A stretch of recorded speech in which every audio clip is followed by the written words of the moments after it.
A UFO crash site. Researchers investigate a decades-old story of a reported UFO crash near Aztec, New Mexico. Just months after Roswell, the craft at Aztec was covered up in a far more secret manner, and only through the bold actions of journalist Frank Scully do we know about the story today. But controversy surrounds Aztec, with some claiming it's a hoax, and others a coordinated cover-up of one of the wildest UFO cases of all time.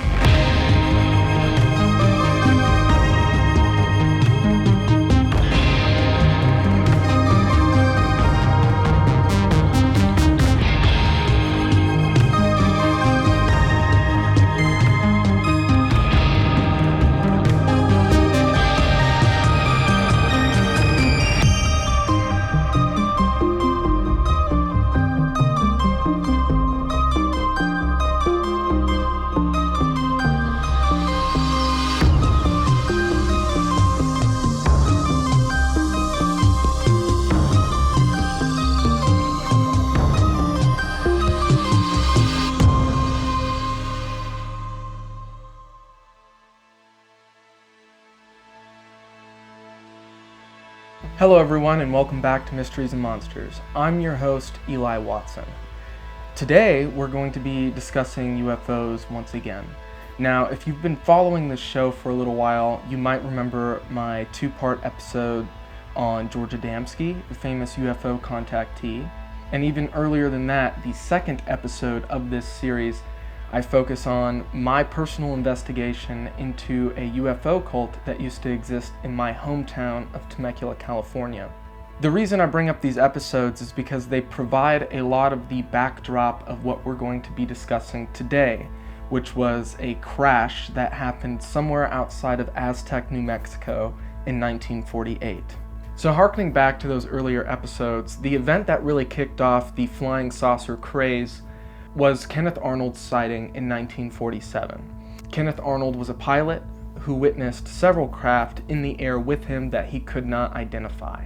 And as they traveled at extremely fast speeds, which was way too fast for any known aircraft at the time, he said that they appeared to be skipping, almost as if you threw a saucer across water.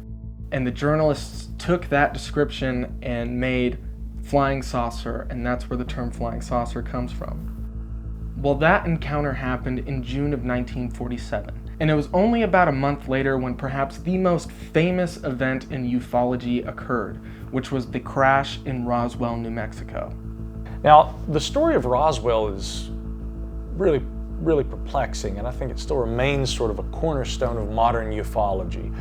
But the finer details essentially are this, that sometime prior to the early days of July, maybe within the last few days of June, a farmer named Mac Brazel had been out on his remote ranch near Roswell, New Mexico, and he starts discovering all of this wreckage, this debris of some kind that's really spread out over his property. He actually ends up cleaning up a lot of this debris, and he kind of tucks it away under some brush and everything and sort of forgets about it. But one day he's driving into town and he hears and sees in the newspapers all this discussion about flying saucers. A pilot over Mount Rainier had observed these flying saucers. What are these things? A Soviet weapon or something else? Well, Brazel, remembering all the stuff, all this clutter that he'd cleaned up off of his field only days beforehand, he goes, well, gosh, I wonder if this could be one of those flying saucers. And so he goes to the sheriff and he says, listen, I may have something that's of interest to the military. And so they contact Roswell Army Airfield, and the intelligence officer on the base is sent out there with Brazel to investigate. Now, that intelligence officer was Jesse Marcel. And he basically was the guy on the base whose job was to know all the aircraft that we have. He had all the intelligence with regard to what the Soviets might have had, the likelihood that Soviet surveillance or any kind of efforts to try and surveil sensitive military sites like the Roswell base, for instance, might have been underway by the Soviets, whether that involved aircraft or balloons or anything else. Jesse Marcel goes out there, he observes the wreckage, there's a cleanup operation, and it's initially reported to the press that indeed a flying disc had been acquired there at Brazel's ranch. But the next day, a very different story is published in the Roswell Daily Record, where it's reported General Roger Ramey has emptied the Roswell saucer, it's only a weather balloon. Well, many years pass. Basically, UFO researchers report the Roswell incident as a misreport or a hoax or just bad journalism. They'd gotten ahead of the game and they reported a flying disc was captured and they hadn't properly vetted the entire story. But then a civilian researcher and a nuclear physicist by the name of Stanton Friedman is doing the rounds. He's traveling around. He is becoming one of the best known proponents of a UFO reality on the lecture circuit. And in the late 1970s, he is in Louisiana and he's doing a television interview about UFOs. And one of the staff there at the station says, there's a retired Air Force gentleman here who lives in town who was involved in that incident back in 1947. He said that there was a flying disc that was captured and you should talk to him. And so Stanton, of course, was like, well, where can I find him? So they put him in touch with, of course, this turns out to be Jesse Marcel. And Jesse recalls, it was my job to know all the aircraft we had. Whatever we cleaned up out there on Brazel's Ranch, that was not anything that I was familiar with. It was unlike anything I'd ever seen. So Stanton Friedman and his research, along with research that was conducted by William Moore, really kind of formed the cornerstone for the reinvestigation into the Roswell incident. And for the first time in decades, UFO researchers began to say maybe this wasn't just a misidentification of a weather balloon, maybe there really was a there. Jesse Marcel seemed to think so. So in 1980, William Moore, based partly on that research that he and Stanton Friedman had done, they co-author a book, Moore and then the popular occult writer Charles Berlitz, called The Roswell Incident. And again, there's very little said in that book about the recovery of bodies or anything like that. It's just describing some sort of a disc, some sort of an aircraft that crashes. But after that book's published, it went off like an atom bomb. A lot of civilian researchers got into the game. Don Schmitt, Kevin Randall, and others. Stanton Friedman also would publish a book, and Stanton looked not only at Roswell, but he also had made the argument that maybe the Aztec incident had been the real case that should be examined, or maybe the Corona crash. I would say the state of ufology before Roswell was non-existent. Nobody was talking about UFOs. And then all of a sudden, something crashed in the desert and the world went nuts. Seriously, like the entire world went UFO crazy.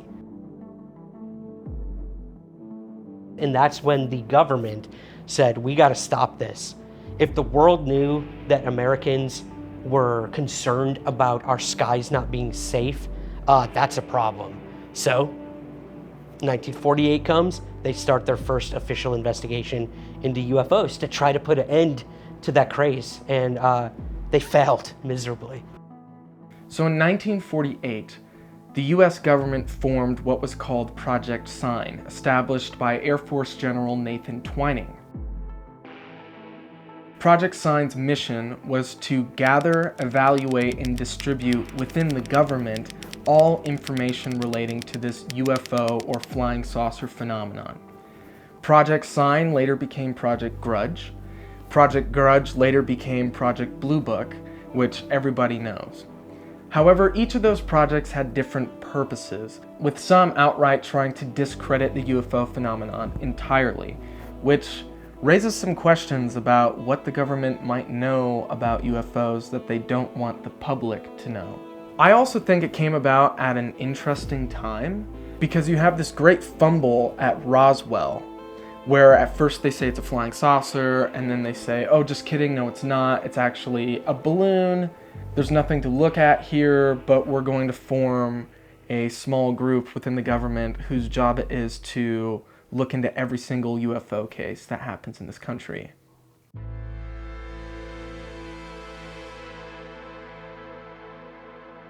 But to play devil's advocate, there are some actually legitimate reasons as to why the US government would look into the UFO phenomenon in the first place, especially in those early days.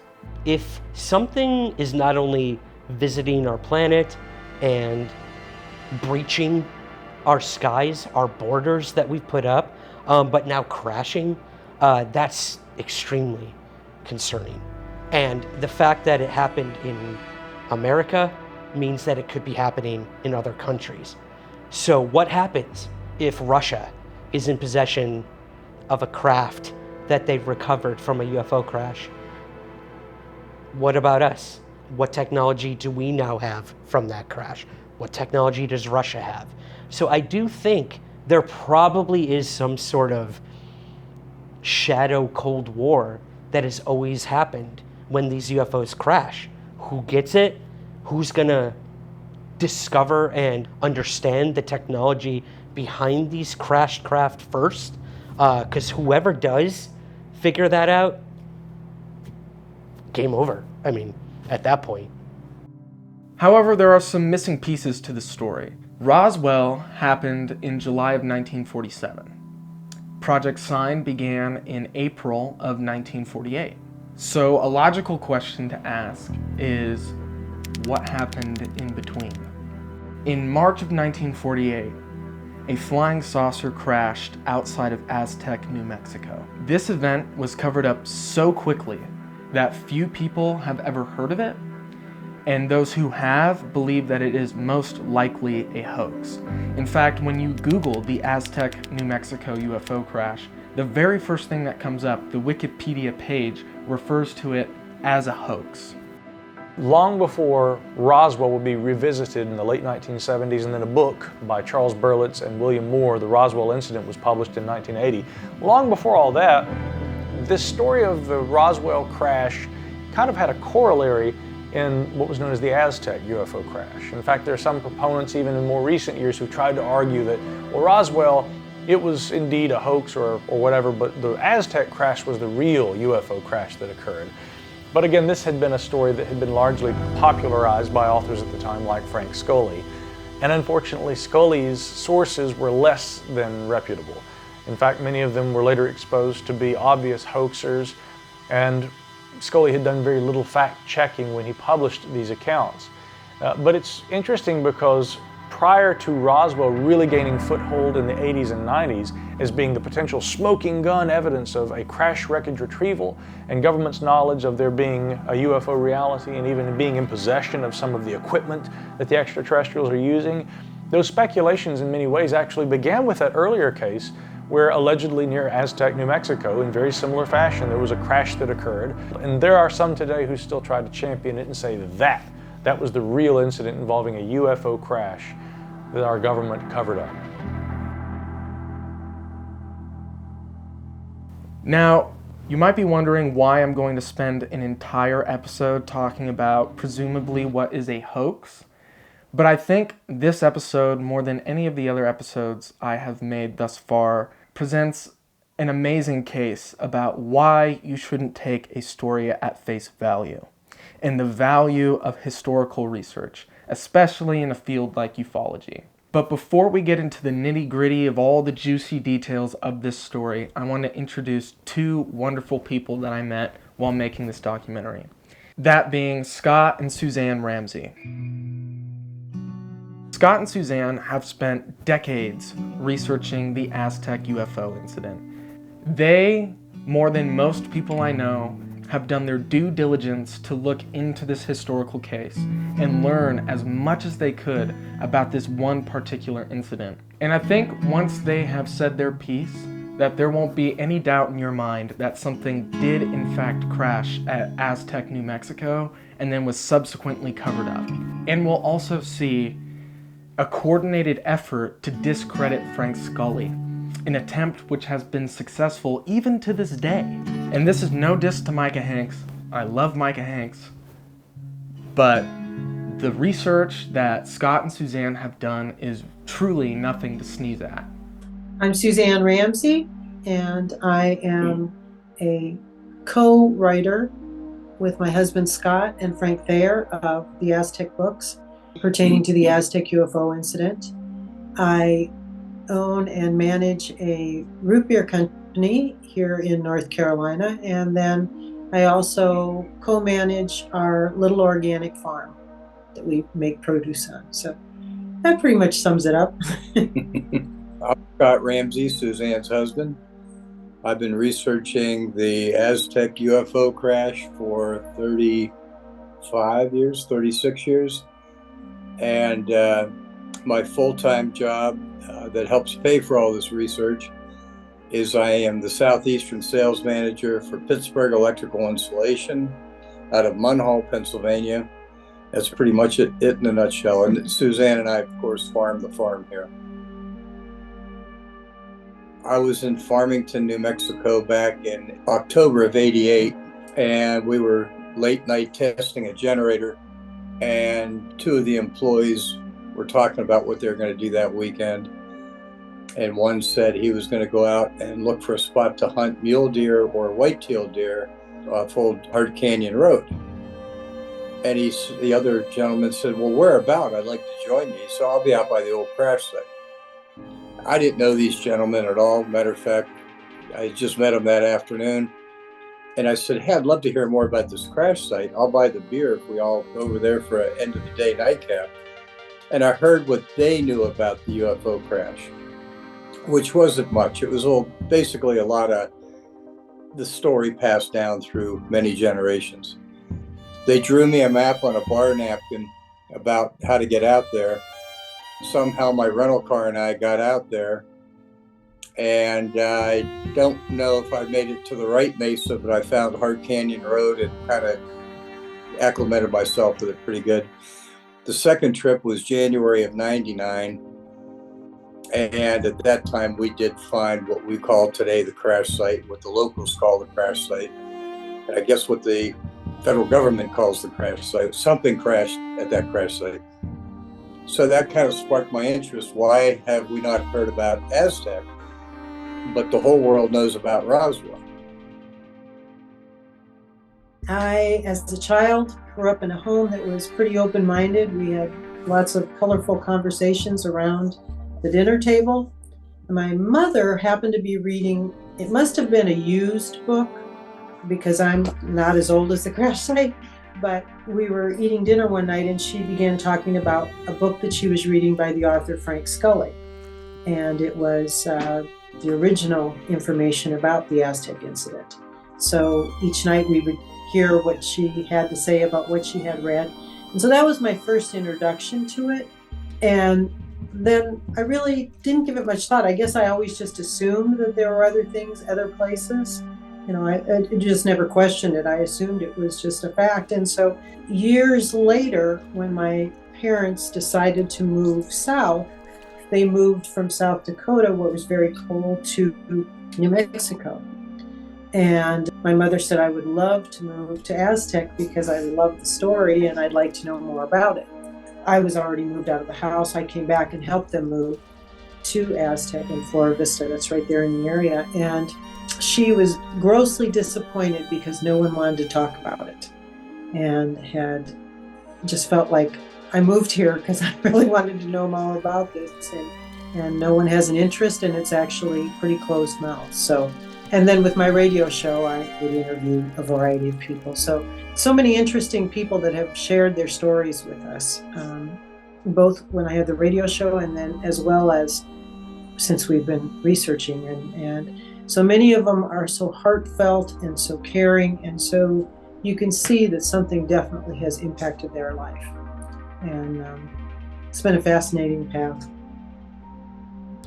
Another thing to consider is where the country was at the time, not just in terms of UFO history, but just general history coming off of World War II, the invention of the atomic bomb.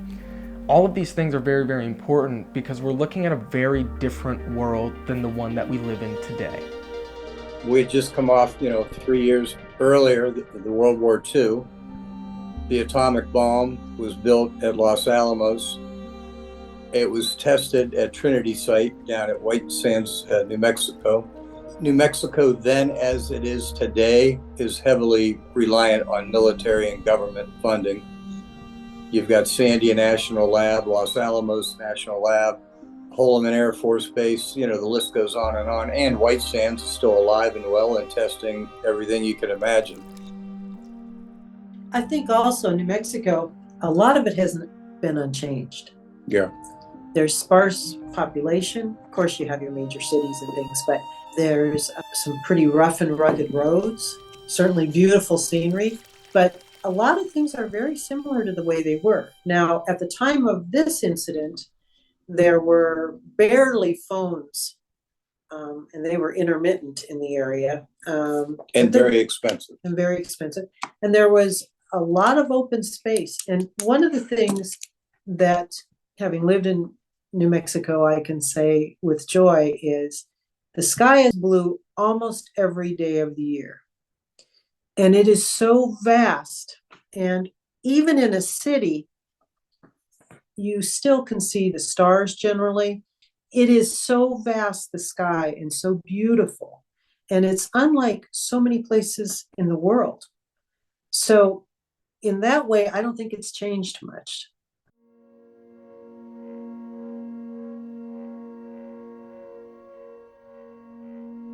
And all of that leads us to one fateful day in Aztec, New Mexico.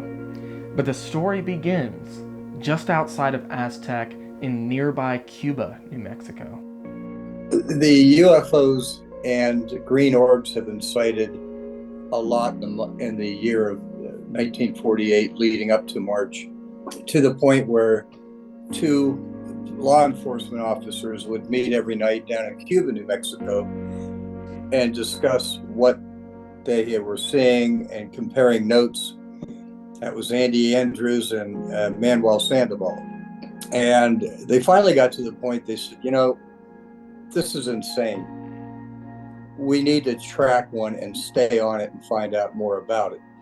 There had been many, many sightings in the area, both Leading military at Los Alamos as well as in Cuba, New Mexico. Many, many. And reports filled out by citizens, and they brought in a scientist, Lincoln La Paz, to try and figure out what these were. And that was a shambles. And they really it was getting to the point that every day they were filling out forms, and every day they were seeing these craft. And it was washed off by the government, saying in Lincoln La Paz that it was just meteorites. It enraged the people of Cuba, New Mexico so much, and the law enforcement, because they knew better. These would make turns, and they were structured craft. There's no way they were meteorites. And so they were so upset. And this brings us to this little cafe where they're having pie and coffee, and they're trying to figure out what they can do to be proactive. So Manuel Sandoval tells Andy Andrews that next time I see one, we're going to follow it. Now, keep in mind, old Highway 44 was a 2-lane road. Today, it's a 4-lane road. Now it's Highway 550. And there are times that you're not going to keep on the tail of the flying saucer. You got canyons, we got mountain ranges and whatnot. We've kind of reenacted all that. And they ended up tracking it one night, right after they made their decision that they would do so. Andy Andrews went one direction, Manuel went the other, and Manuel Sandoval ended up in Aztec, where he lost it for a while, and then they picked it up again. It went over Valentin Archuleta's ranch, which is a 13,000 acre spread. It's a big ranch. And as it came over his ranch, it wobbled like a leaf. That's how he described it. And then it hit a canyon wall on his ranch. Sparks flew, and then it kind of went absolutely due north, as it turns out, and landed on the mesa that we now call the crash site. Valentin Archuleta had a phone and got rid of it, but down the road at the mercantile station and general store, there was a phone and a back door that was open for any rancher that needed a phone in the middle of the night or whenever. He called Kirkland Air Force Base and said, hey, these flying discs, or whatever you call them that you're talking about all the time, one just hit the mesa behind my house. And they asked him what direction it was going. He said it was going due north toward Art Canyon Road. So that's kind of what was going on that night. 5 o'clock in the morning, give or take a few minutes, oil field workers were called out, and instead of going about their normal day, they were called to go out to Hart Canyon Road and investigate a brush fire, which turned out having nothing to do with the flying saucer. So they got out there, and other oil field workers had shown up as well. and they looked around and saw that the brush fire was no threat to the oil drip tanks. There's a big storage facility of oil drip tanks. Once they were satisfied that the oil drip tanks weren't in danger, they were okay to go about their day. And some other oil field workers said, hey, whoa, wait till you see what's up on that mesa. So they went up, and here's this 99.9 foot craft laying on the top of the mesa. So as people began to approach the craft, you have a 19-year-old Doug Noland and Bill Ferguson, who were called out to look at this brush fire. Noland described the craft as smooth, with no noticeable seams, rivets, bolts, or weld marks. It looked like it had been molded. It also appeared to be made out of brushed aluminum, and that there were windows or portholes on it. And these windows had a slightly mirrored surface, like you would see in mirrored sunglasses, so when you pressed your face close to the window, you could see into the craft. And when they did that, they saw these two bodies slumped over a control panel, and they realized that they needed to get in there and help whoever was hurt. The craft was sitting there. The two oil field workers and then their other crews walked up to it to see it, and there were standing around it neighbor ranchers. There was a constable from Aztec. There was a sheriff there. A whole group of people were there. Two strangers that didn't live in the area.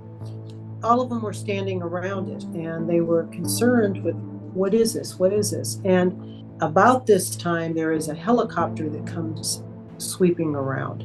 They were unsure which was more interesting to them, the helicopter or the UFO. Now, clearly today we'd say UFO, but helicopters were just being introduced to, the public at that time. So this was all around exciting day for everyone there, believe me. One of the oil field workers, they found as they crawled on the disc, a hole about the size of a quarter in one of the windows that portal. And ran to his vehicle and grabbed a long pole, and they took the pole and jabbed it in there and kept jabbing through the hole until it opened. The craft opened. So they didn't have to pry it or anything. It just opened. And they were able to go in. Several of them went in and started walking around. There were 3 floors to the craft. The top floor is where they entered, and there were 2 bodies slouched over in a seated position. And as you looked around, there were a lot of obviously electronic things. There were what we would call today flat screen TV, which back then, the people out that area didn't even watch TV. Exactly. They had almost like a paper-like book, and there were inscriptions in it. And depending on who you talked to, there were 14 or 16 bodies, or 14 through 16 bodies in the craft. Right, depending on who you talked to in terms of taking the bodies out. Some people only got to 14, but there was a total of 16 bodies. So then as they came out, about that time the military got there, and the military made them swear that they wouldn't say anything and to their family or to anyone. They all left. All of the witnesses then left and went home. And up came a minister, a circuit minister that was driving by on the main road and saw a lot of activity and thought possibly there was a crash or an accident or something. And he pulled off and approached the military and said, "Is there anything I can do? Is there any way I can help?" And they said, "Yes." So he got out of his vehicle and they took him up the hill. He had no idea what he was going to see. And there he saw 16 bodies laying out on the ground.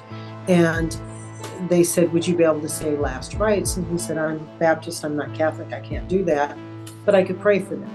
So he went to each body and said a prayer over them. And they were between 3 and 4 foot long. They had on like a jumpsuit type of, in a powder blue. They were childlike in appearance, perfect teeth, and they were burned on the outside.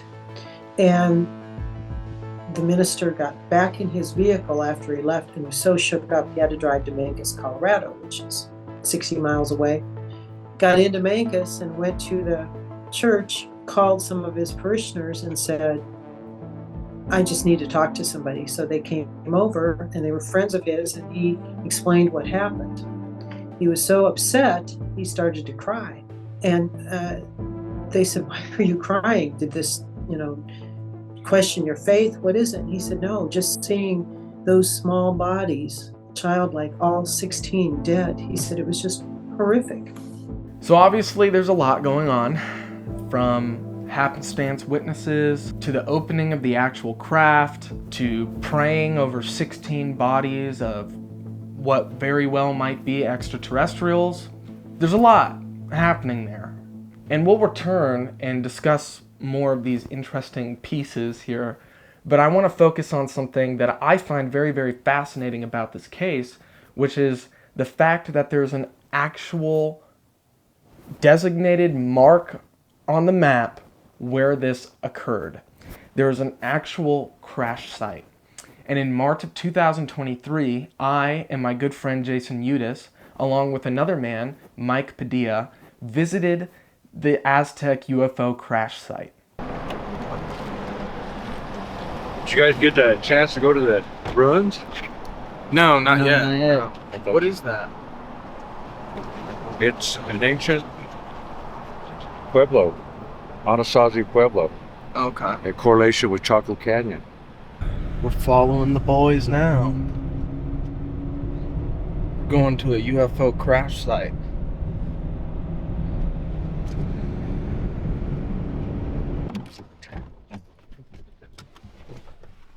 Is this it? Go to the other one, but this one's over here. But this is the mesa where it happened. Yeah. Down on bottom there is right above. That's where the battery of drip tanks were. Okay. And the oil fire was somewhere up here on top, and that's why they called in a crew. Right. That's Put out right. the fire. And the guys that were already out here that reported the fire were the ones that actually found the craft first. Mm-hmm. Oh, it was just a happenstance.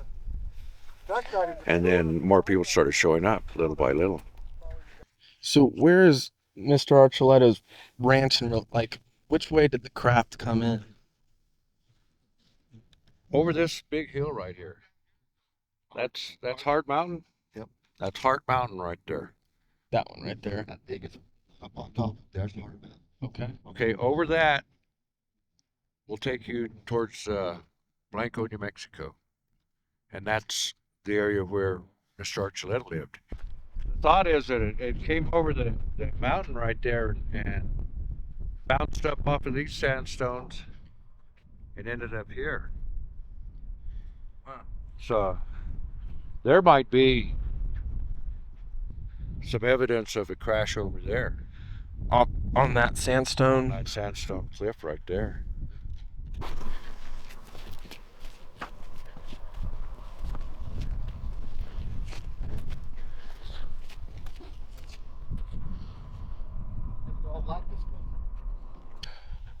So here's your slab. And what's the significance of the slab? One interesting thing that we looked at is the concrete slab. Now on the surface it's just a regular concrete slab, but when you pause to consider the location, then you start getting into theories as to why this concrete slab might be there. Now, there are some more skeptical takes on this concrete slab, which is one, that it's an oil well cap from the oil field days, or two, that it's a compressor pad, and so it kind of served as the base of this large compressor that might have been there one day. But there's a couple problems with all these oil explanations. The first and the foremost being that anything relating to oil would typically be near the oil. And so, as we know, there used to be oil tanks around that mesa back in the day. So if you're going to drill an oil well, you're going to probably go down the mesa and drill for oil there instead of drilling through the entire mesa and then underground to get to the oil. And we know that they drilled through the ground near the mesa, not on top of it. So while that might explain away these other theories as to what this concrete slab is, it kind of leaves us at a loss as to who put this concrete slab there and why. However, Mike had a theory as to what it could have been. Okay, we have a lot of sandstone here, but then there's a lot of unsettled earth. So as they were using their crane to lift the craft, it kept wobbling. So they had to pour a concrete slab for one of the footers to stabilize it, so it wouldn't tip over as they were trying to lift the craft. The reports are that it was broken into 3 pieces. So they loaded it on 3 pieces, and they used this road to get back down to the main Hart Canyon Road. After discussing the slab, we continued on to the crash site, where we found a plaque placed there by the Ramseys in 2007. On the crash site.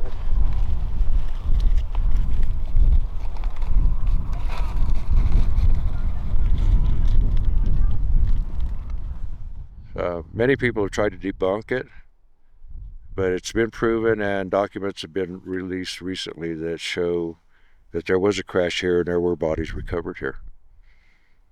And we're here today to spread the word that not only was there a crash recovery in Roswell, 9 months later there was a crash recovery in Aztec, New Mexico, Hart Canyon, a place that is very dear to me and my brothers here, JD and Daryl. We all frequented this place during the spring and summers of the 60s when we grew up as kids in Aztec. And we spent a lot of time here. And all of our efforts here, we thought, were to gather items for my grandmother and their aunt, who made medicines out of yucca, out of sage, out of other plants that grow up here in the mountains. Little did we know that my grandfather was up here because of the UFO crash.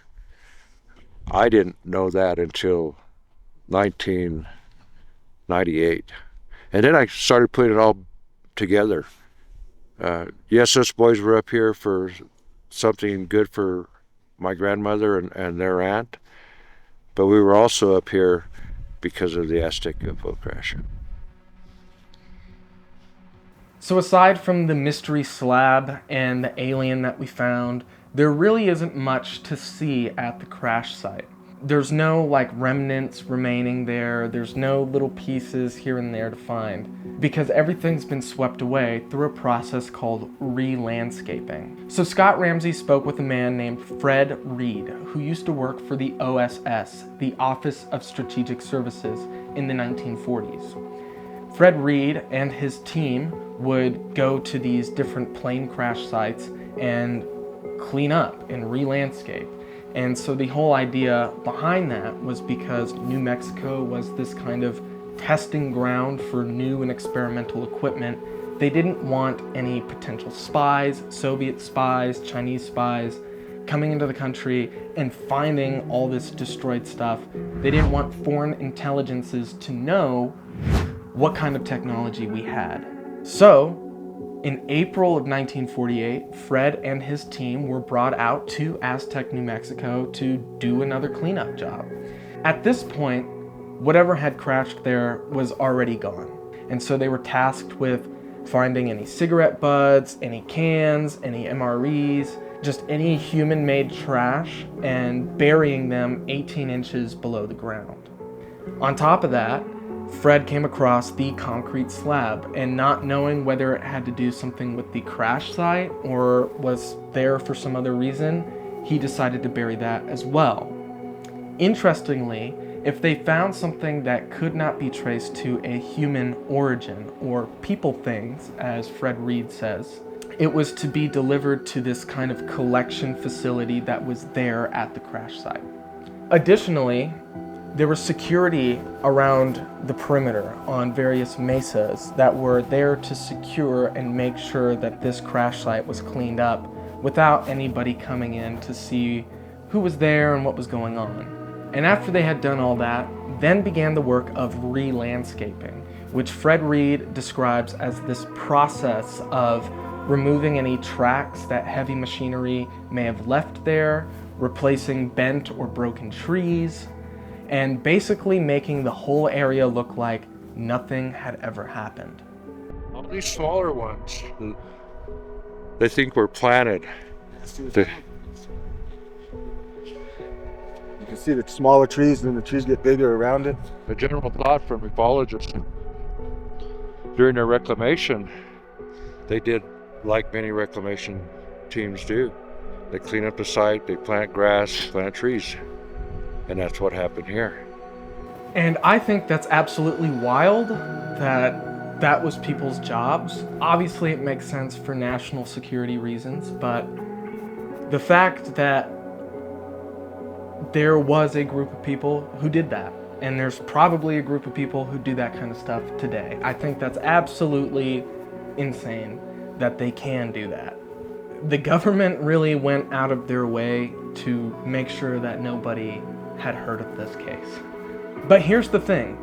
We know that they removed the craft because Reed came in after the craft was already gone. So the question is, how did they move this 100-foot diameter craft out of there? This was a multi-week process for cleanup.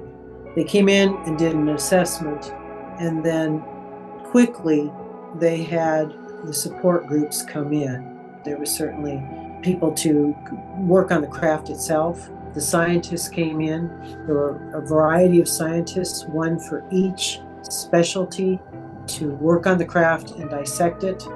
There were people to clean up any of the damage and try to re-landscape the area. The first big project was getting the craft out of it, and that was one of the challenges we had. And you got to think about a craft that's 99 and 99.99 feet across. If you reference that to pi, that's 314 feet around. That's a good sized craft. Frank Scully back in the 50s addressed that in his book, how the craft came apart in segments, knowing that that was going to be something we got challenged on. Okay, so you did all this research on Aztec, how the hell did they get it out of there? So we went and reenacted moving the craft. Probably the most expensive thing we did in all our research. And first we went and hired the best high wide moving expert in the world. His name is Bill Metzger. He wrote a part of our chapter in the book. And Bill had done that all his life as a career. And by that, they mean that when something needs to be shipped, a space shuttle, a generator, something of massive, a turbine, something huge. Huge. How do you get it from here to there worldwide? And so his job is to find the best way, and how do you go about doing that? He knows the best way to do those things, and the perfect person to move something that is so unusual. And I know Bill was the best because he worked for my dad. That's what my dad did for his entire life. And so when it came time to pick the guy that had the most experience doing high, wide shipments, Bill was a phone call away. So we had Bill and his wife Pam meet us in Aztec, and got up the next morning, and for 7 days we did a whole topography of the site from there down to the main road. That we knew we had several obstacles we had to go through, and using pinch poles and everything Bill could think of, we got it out of there. And then we did a reverse and went back from the main road all the way back to the crash site to see if we missed anything, a different angle or whatever. One of the really great things I think Scott and I were excited about, probably doesn't sound like it should be, but Bill had no interest in UFOs whatsoever. Yeah, none. And actually, when we discussed, before we told him what it was, he didn't really care. And that's exactly who you want to have. You don't want to have somebody who, yeah, we want to prove this. We want somebody that's going to be objective, because that's what our research is objective. And by the way, I want to add a very important thing. Bill researched it for weeks before we met him in Aztec. The only thing we used was technology leading up to 1948. We didn't use any computers. We didn't use any high-tech equipment. And the roads, we made sure that they were the exact roads that were in existence at that time. And that's the thing, when you document something back historically, you have to go back to that date, not what we have today, whether it's technology or it's the roads. So it was a very, very expensive trip. It was a very, very exhausting experience to do that, but it was so worth it. It was a very important detail. Wait, so you guys actually built like a giant circle, or? No. We use pinch poles. Yeah. So a pole going across would be basically 100 feet, and 18 feet high was the height of the craft, and using that. Now keep in mind, when they moved the craft and when this incident happened, it was taken apart into multiple pieces. Yeah, 4 pieces. 4 pieces, and so there were no nails, there were no screws, anything like that. It just fit together, and that's how you did not actually move the craft in one piece. You moved it in 4 pieces. But still, some of those pieces are huge. The craft was held together with what people today, if you're into flying, racing cars, or farm equipment, we call pib pins. Have you ever heard of a pib pin? A pib pin has very, very tight tolerance. The wing of an Indy car or a Formula One car or an Indy car, they're held on by pib pins. The nose of a race car is held on by a pib pin. That way they can make a quick adjustment or remove the nose if it's involved in a minor crash, stick a new one on, and hold it in with a pib pin. It has a little ball you push. When you push down, the ball disappears. When you let off, the ball appears at the bottom, and that's what gives you your locking mechanism. I should actually have one for when we do things like this to hold up and show people how things move around. And one question tends to follow another. And in this case, once they removed the craft from the mesa, where did they take it? Suzanne and I found some people from Wright Pat, well, one person in particular, that was claiming that at least in 1957, the craft was in a hangar, building 828 at Wright-Patterson Air Force Base. So by 1957, the craft in its entirety was sitting in a building newly built, still standing today, called Building 828. It's worth noting that Wright-Patterson Air Force Base in Dayton, Ohio, is said to be home to many UFO craft, and the bodies of occupants from said crafts. Now, before we go any further, I'm still wondering why the craft might have crashed in the first place. There was a striking amount of crashes that happened before Roswell and after Roswell as well. So make of that what you will. I think that this was a time period where we had our Second World War kind of just wrapping up, where we could have destroyed everyone and everything, kind of did. And then you also have the time period of Oppenheimer and the first atomic bomb being created and ultimately detonated. So talk about like a beacon to whatever's out there.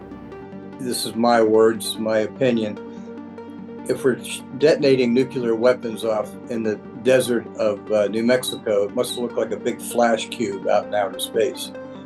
I think that and other things, traces of the radiation, would have probably drawn attention real quick to somebody about what are these idiots doing now?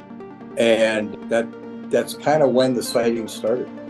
If we possess enough power to destroy our entire planet in the blink of an eye, I don't know how another intelligence who is aware of us would not be interested in that. Probably to make sure we don't do it to another planet or even ourselves. So yeah, I think that period of time is when all of these intelligences that might be out there started to be like, what's going on that little blue marble down there? And should we be concerned with it? So I would look at it that way. They were just coming in to be like, all right, you guys good? Like, you're not gonna do that again, are you? And ultimately we did. So that was the time period where a lot of UFOs were not only reported, but were reported crashing. How and why were they crashing? Your guess is as good as mine. Were they shot down? Why? If they're traveling from so far away, are they all of a sudden just, losing power once they get here? I don't know. This is like after World War II, the beginning of the Cold War. So the skies of New Mexico, they thought would be a prime place for an invasion of the Germans or the Russians. So they had these radar installations to protect New Mexico because of Los Alamos, because of Sandia, because of White Sands. The reports are there was like a dime-sized hole in one of the porthole windows of the aircraft. And I think that was caused by the radar. Really? Yes. Wasn't necessarily ships colliding with each other like someone tried to say in Roswell. It was actually the radar from the different installations down there. Well, El Vado Lake from here as a crow flies is probably less than 100 miles. And it would have been pointed towards the Southland. Los Alamos would have been right up above where their installation was. So it would have been scanning the skies in that area when the craft came up from the Roswell, what would be like the Roswell, Albuquerque area this way. Right. And it ran into the radar signal, disabled it, and it just kind of cruised until it crash landed here. And the radar was powerful enough to, I guess, break through the window? Or I guess... Seemingly so. Seemingly so. Because they probably don't use glass, I'm assuming. I wouldn't think so. And going even further into the speculative realm, it seems like there was a lot of UFO crashes in the 1940s. We have Roswell, Aztec the year after, Cape Girardeau in 1941, and that's just naming a few. But we don't see any UFO crashes in the present day. Why? I would say the reason that we're not seeing as many UFO crashes is either they're happening and the cover-up efforts and retrieval efforts have become much more stealthy and they're able to keep it under wraps more, or the craft themselves have become akin to how not to crash on this planet. Maybe they now have manuals back on their planet saying, don't do this, turn this lever once you hit the inner atmosphere. I don't know. But it is very telling that we haven't heard about a lot of modern day UFO crashes. And that could have everything to do with maybe they're not even visiting anymore. Maybe their curiosity has waned and they're done with us. Yes, there's still UFOs reported every single day, but you're not hearing about these huge mass UFO sightings or abductions or crashes even.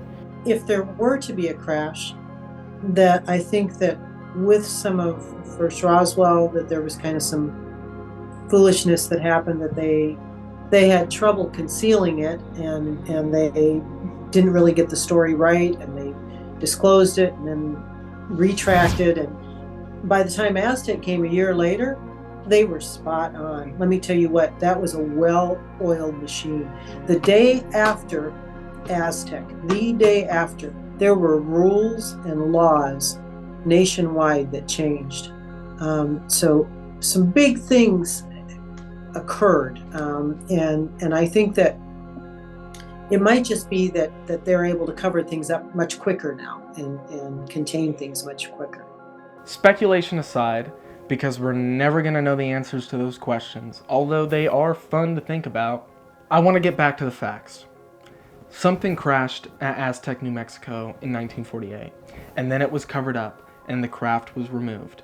And when I read Scott and Suzanne's second book, and then I spoke to them over Zoom, it left no doubt in my mind that that happened. Like, it's a fact, it happened. So why is it then that the Wikipedia page considers it a hoax? Well, all of that boils down to Frank Scully and his book, Behind the Flying Saucers. Frank Scully was a writer, a philanthropist. He was an amputee. He was a very interesting man. I give those qualifications because you automatically start to paint a picture and then you're going to go completely in a whole different direction. This man was amazing. He wrote for all types of mediums. He was probably best known for Variety as well as ghostwriting for many people. Something that I think is interesting is that Frank was approached by the scientists that worked on the Aztec craft to share the story of Aztec. And you think of all the people, why? I think knowing who he was tells you exactly why they picked him. He was a person of integrity. When people would have problems or get into trouble or be in difficult times of their life, they would come to his ranch and stay. Whether it was famous people, Hollywood people, whoever it was, he would take them in and just care for them and keep their secrets. And so I think he had a reputation for being that exceptional person that could share this story. Not just everybody would do that. And even to his grave, he kept the names of the scientists secret. So Frank is the person that was approached to share the Aztec story. And he did it in a way that in the book that it is camouflaged. His writing is very colorful. It has a real melody to it. But he gave the facts and told the entire Aztec story. And as we have followed through researching it, we have not found anything that wasn't true. Published in 1950, Scully's book, Behind the Flying Saucers, is what broke the story of Aztec, New Mexico to the public, and actually was only the second book about flying saucers ever published, right after Major Donald Kehoe's book, The Flying Saucers Are Real. With how efficient and expedited that cleanup of Aztec was, it really seems unlikely that Scully would discover the story, having not been there himself. But we know he discovered the story, and we know how he discovered the story because he writes about it in his book, and it begins when he meets a man named Silas Newton. Silas, I'll use the words of the FBI in Silas Newton's file, was never a man worth more or less than $20 million a year. Now, 1950, 1948, that's a lot of money today. Can you imagine what that was like back then? I don't even know what the equivalent would be. He was an oil man. He had a lot of people upset with him. They were jealous. He would come into areas like San Juan County, which is where Aztec is, and Farmington, and almost all the way down to Cuba. And when an oil company like the Phillips brothers, where we get Phillips 66 gas today, they would drill a hole and be happy with so many 100 barrels a day. And when the well started to slow, Silas would come along and say, "Hey, I'll buy the lease on that oil well." "Yeah, sure, go ahead. Here, take it." And then he'd make it even more productive than it was when the Phillips brothers owned it. This went on and on. Silas Newton began writing Frank Scully in regards to an article he wrote for Variety magazine. Then, in 1949, Newton invited Scully out for a little foray out into the Mojave Desert, where he was going to test out one of his oil detection machines, which is called a doodlebug. I've done a little bit of research into doodlebugs. This is not my first time coming across a doodlebug, and I may talk about this in a future episode of Mysteries and Monsters, but I'm not exactly sure how to describe it other than a doodlebug is essentially like a slightly more complicated version of divining rods. Basically these kind of rods that you hold out to detect water below the surface, but this is kind of like a bigger machine, and it's used to detect oil or in the other case that I'm talking about, was used to detect gold. So it's not very scientific, but at the same time, it works. But Scully and Newton weren't the only ones out in the desert that day. There was another man there, a scientist, who Scully calls Dr. G to keep his identity hidden. Dr. G claimed that he was one of several scientists who were brought in to examine a flying saucer that had been recovered by the US government. Not only that, he claimed that the government had, I believe, 4 different flying saucers at that point in time. But what's interesting about the one that he claims that he personally investigated was that this one was retrieved at Aztec and was completely intact. So Dr. G claimed that he had had a government contract that lasted for 7 years, which ended the year previous in 1948. So the majority of his time he was working for the government during World War II in the field of magnetism, and that he helped create this machine called the magnetron. On top of that, Dr. G was very confident that the government itself was going to break the story of Aztec, or the story of these flying saucers in general, and that he kind of wanted to get a jump on it. And so he told Frank Scully everything, because Scully was a journalist, so that Scully could write a book on it. And so in Scully's book, he details a lot of the stuff that Dr. G told him, like that these saucers probably used some form of magnetism to be able to lift off the ground and fly through the air, which I find is very interesting because Adamski describes that principle as well. Bob Lazar has outright said that that's how these flying saucers work. He claims that the inhabitants of the craft were most likely from the planet Venus, though at 3 to 4 feet tall, they're a little bit of a far cry from what Orthon looked like. But it's still an interesting thought pattern nevertheless. He also tells Scully that he found these essentially books that had papers in them with all this writing on it that they couldn't decipher but assumed were navigational in purpose. And there's loads and loads more that he tells Scully. But here's kind of a skeptical question is, why was a top government scientist or former top government scientist hanging out with Frank Scully, a journalist, and Silas Newton, an oil man, in the Mojave Desert in 1949?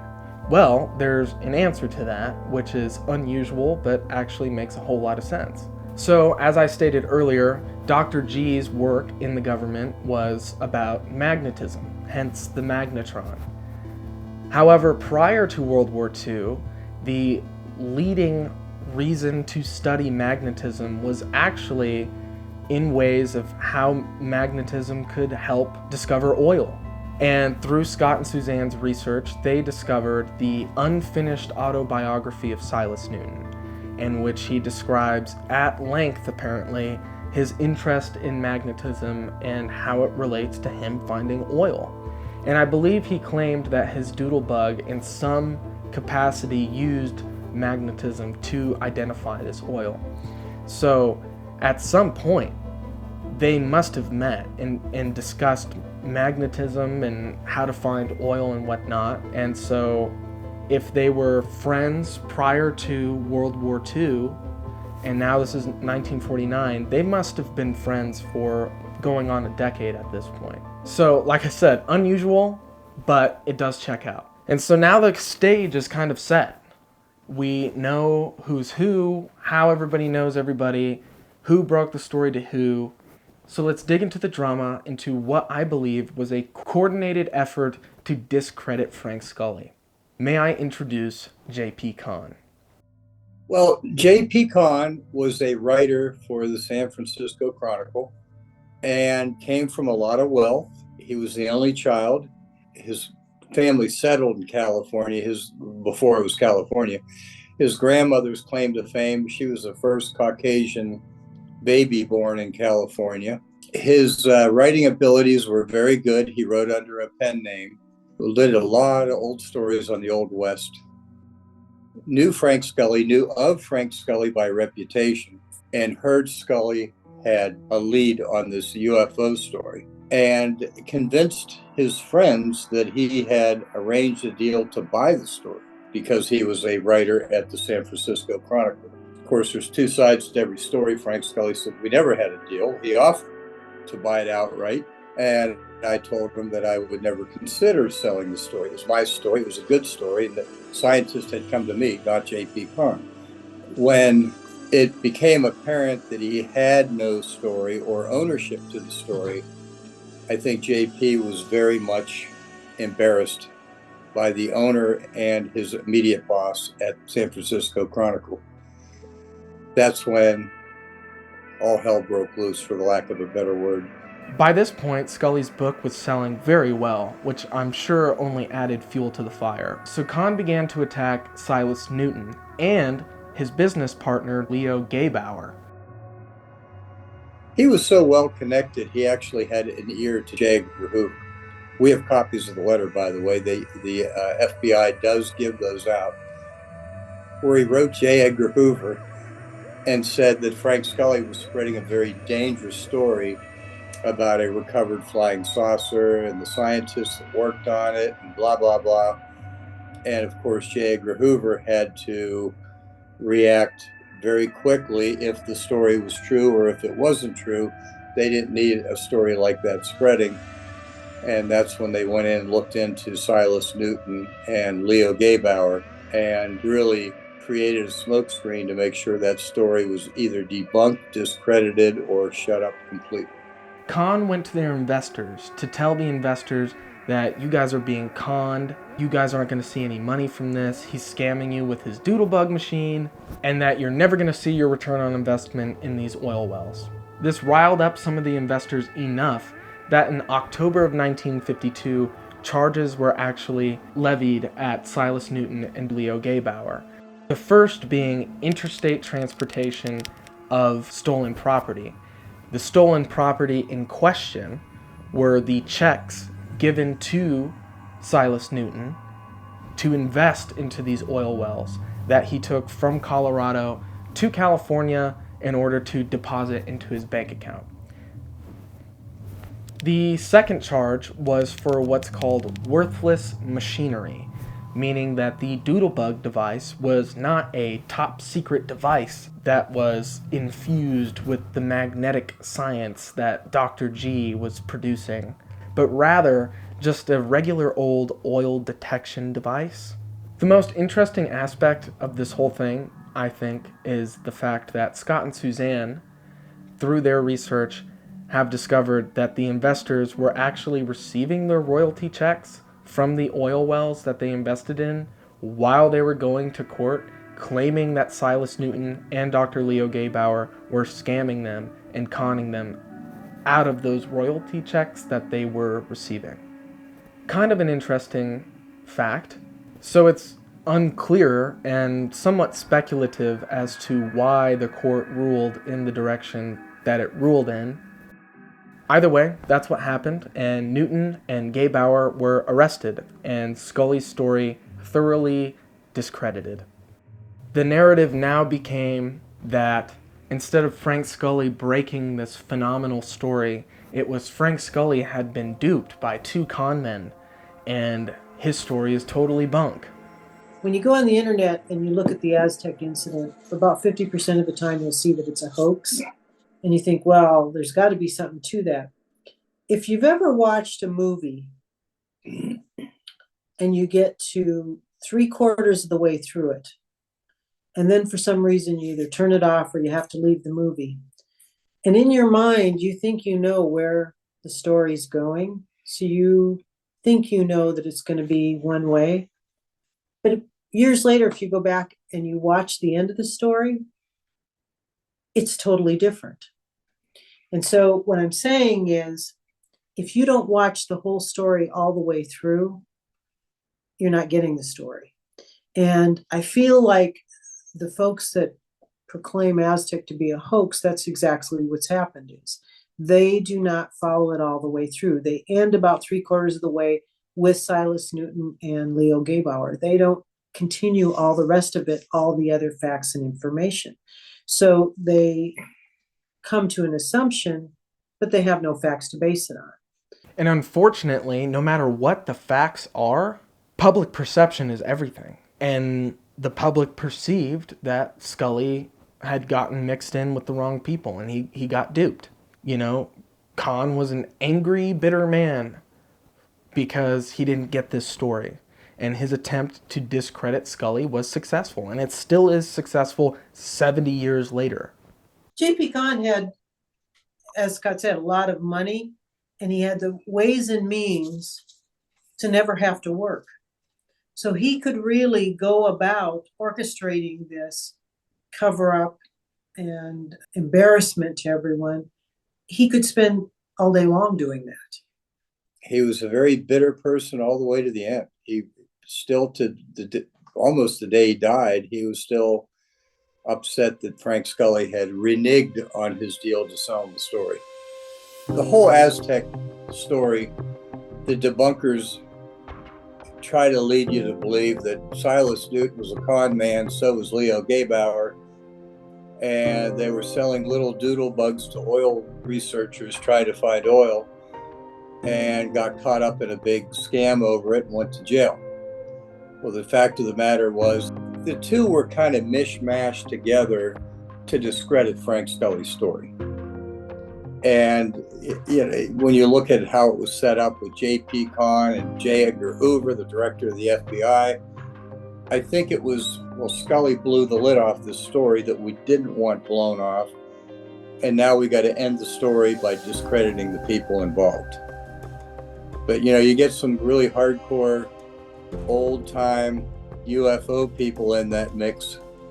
And a lot of them have come over. Ted Phillips has come over to appreciate the Aztec. Ted Phillips and Stan Friedman been to the crash site. Timothy Good, they've all been to the crash site.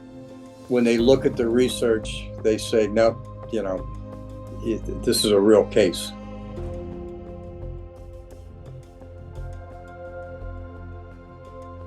Aside from the work of all these wonderful researchers, the Aztec UFO story has remained alive in other ways, namely the Aztec UFO Symposium there in Aztec, New Mexico, which was started, I believe, in 1998 with the intention of raising funds to build a new library there in Aztec, which was successful, by the way. The event ran for about 14 years, and it hasn't been held in some time, although I know Mike Padilla wants to revive the event, and hopefully this documentary helps out a little bit in that.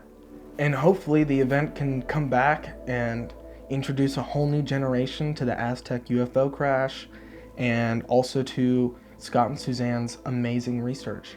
My involvement with the Aztec UFO Symposium, I came in on the second year they ever did it. The first year I was there for a day in the audience listening to all the speakers. Second year I actually volunteered to help. And myself and Randy Barnes, we would go out and get big name speakers like a Stanton Friedman or Dr. Bruce Maccabee, people that had big recognition, and invite them to Aztec. And we really focused on people that were research bound. Yeah. So they might have been bigger names, but the criteria was that they were research focused and based. To draw people to do research at a library. What that did was drew a lot of world-class researchers to Aztec. Yeah. And a lot like Stan Friedman's like, hey, I hope you're not having me come out and talk about Aztec, because that's still in my gray basket. And I think Stan came a total of 6 times out of that 14 years. And he looked at the evidence and said, no, this case is real. It's a part of history that should be celebrated. And I think that's what makes them unique. They have the Anasazi ruins there. They have the pre-Pueblonians. They have so many things in that area. It's beautiful, the culture, but they also have this incident historically that they should celebrate. Now, before we close out this episode, I just want to say that there's so much to this case that did not get discussed. I mean, seriously, there are so many details. There are so many little twists and turns in this story. I mean, seriously, just go read the book, The Aztec UFO Incident. There is so much meticulous information. There are so many details that I'm really, really convinced that if you read the book, you will be convinced that this was an actual historical event that actually happened. And it deserves to be looked at and considered part of UFO history as more than just a hoax, because this happened. But if 2 books isn't good enough for you, they are working on a 3rd. We feel with the Aztec research, it is so complex. Again, you've got the pre-crash sightings, you have the military, you have the law enforcement, you have the actual incident itself, you have the cleanup, you have the scientists that worked on it, and then the cover-up. All those things are so important for this story and really are just make it an intricate, beautiful story. In writing the first book, we put as much as we could in information. In writing the second book, we also did that, and that was published by a publisher. The third book, which we are working on now, will be considerably larger. It will have everything that we know and that we can prove. And if there's something that we cannot prove, which we've never done before, we will make a notation there of this is the theory that we have based on this. So we feel like it will be so comprehensive. The flow chart will start in the beginning of the book, and it will go through every witness. So many things that have never been in another book. Either they're new or we just couldn't fit them in. The second part of the book will be documentation and the research. So it will be almost like a school book. You will have your resources right then and there. We feel good in the fact that it will be prepared for future generations, as well as if someone else wants to continue the research or new things come up, which is very possible. When speaking to them, they assured me that writing this 3rd book was very high on their priority list. And if it isn't out by the time this episode comes out, I'm sure it will be out at some point in 2020. Autobiographies, they interviewed people's friends, they interviewed people themselves over the course of 30 years to do their best to find out what exactly happened on that day in March of 1948. And I feel like we need more of that, especially in subjects like ufology and even Sasquatch research. We need more people who are digging into the facts, who are trying to piece these different narratives together to find out what actually happened, rather than people pursuing their own hypothesis. Well, I'm gonna get off my soapbox now. And well, I hope you guys enjoyed this episode. I know I had a lot of fun making it, and I will see you in the next one.